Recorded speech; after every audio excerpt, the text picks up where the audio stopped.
Hi, I'm Hebert. This is part three to the audible part of feeling, connecting, and dancing and singing of my growth and development to teach people easiest way to become happier for free. So here we go.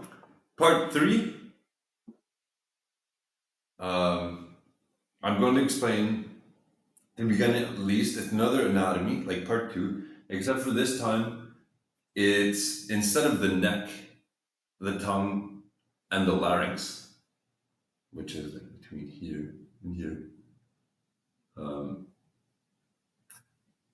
it's the next part, which is not just the muscles, but it goes beyond that to the core.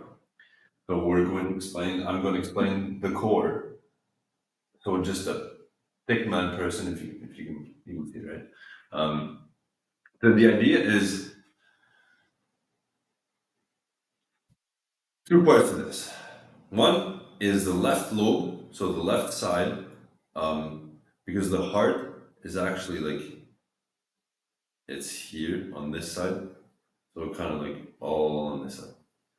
Um, your left lungs, there's actually two lobes. So there's top and bottom lobes. On the right side, to you guys it's left, but like on yourself, if you were to look at your own body, your left side is if you're looking down. This is the left side because you're looking down left. This is the right side because you're looking down right. So when a doctor says it's because they're referring to like themselves as you. Your doctors vibe with you, even if you don't know it.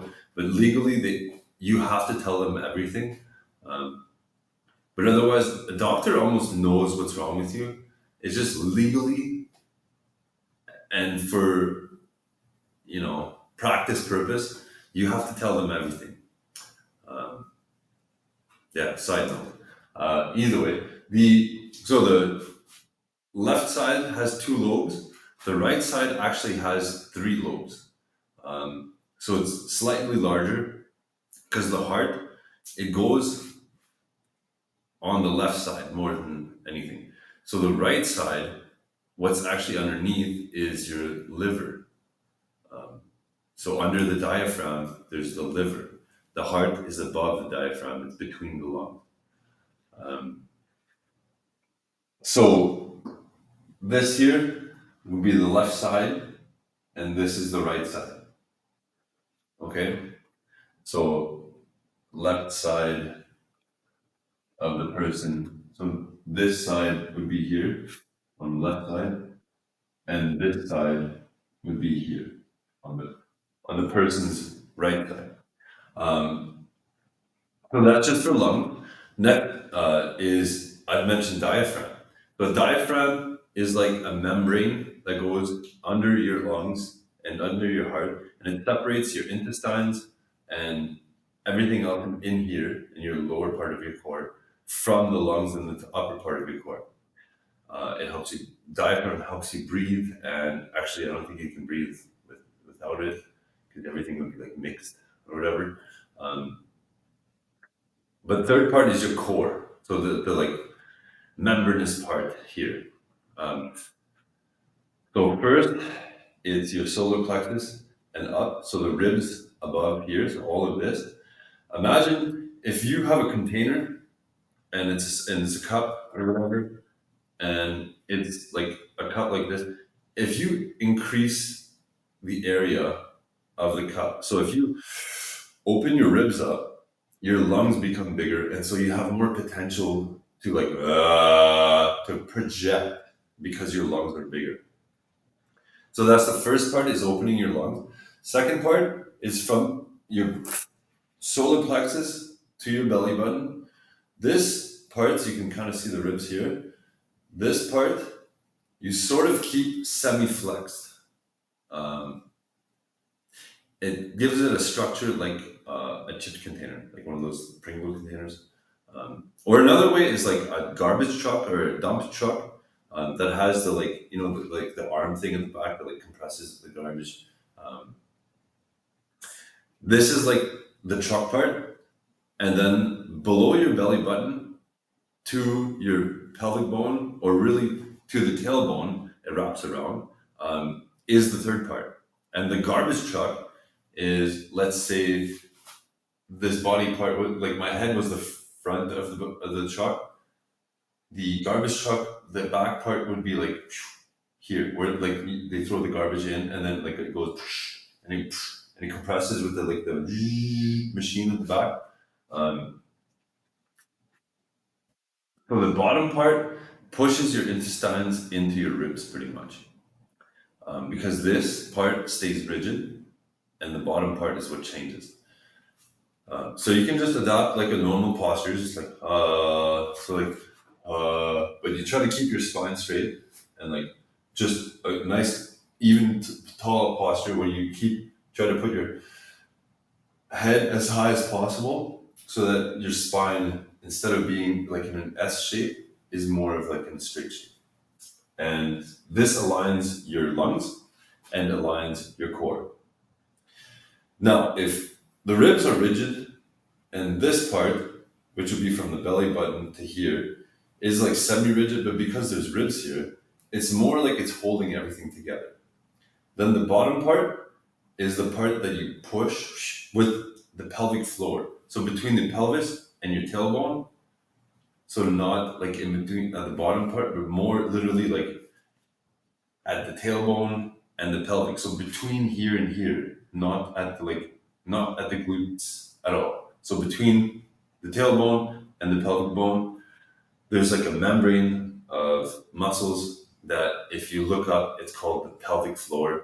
Um, so between the pelvic floor and the diaphragm and pelvic floor, when the diaphragm is flexed, it's flat, and the diaphragm or the pelvic floor, when it's unflexed, is rounded, so downwards. Um, and then when the pelvic floor flexes, the diaphragm unflexes. So this flattens, and then the diaphragm is like rounded, which is here. So it becomes rounded and it pushes your lungs up. So when you diaphragm, and then you flex your diaphragm, the pelvic floor releases and it relaxes. And then the opposite.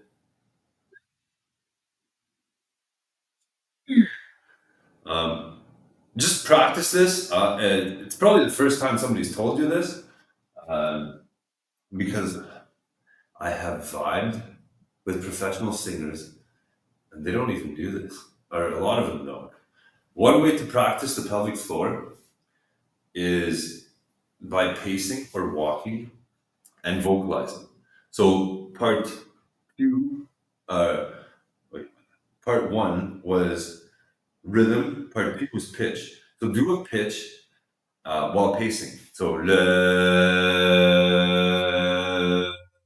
If you do any sort of like le, because you're stomping, you have to separate your legs from your pelvic floor, so that when you like do dance and moves, when they're performing on stage, if they didn't do this, they would be like, "Ah, la, la."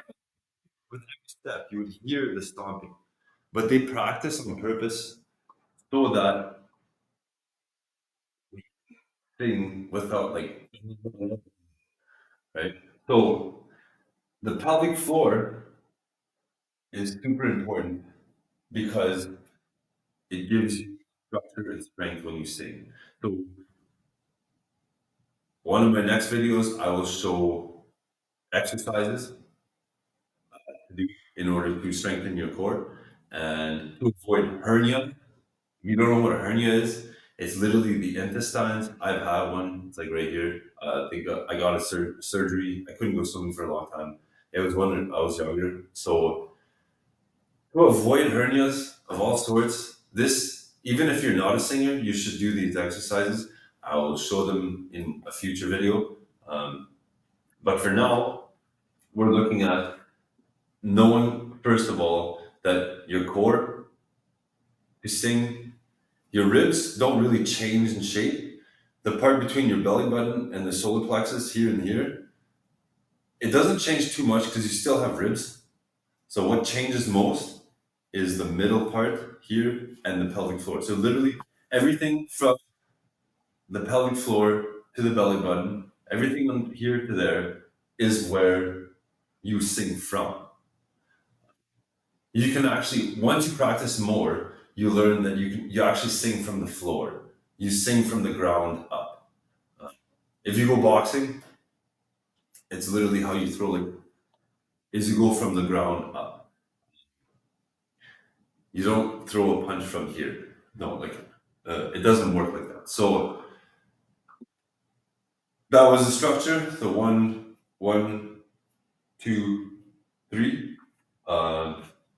You just have to practice these things until you do.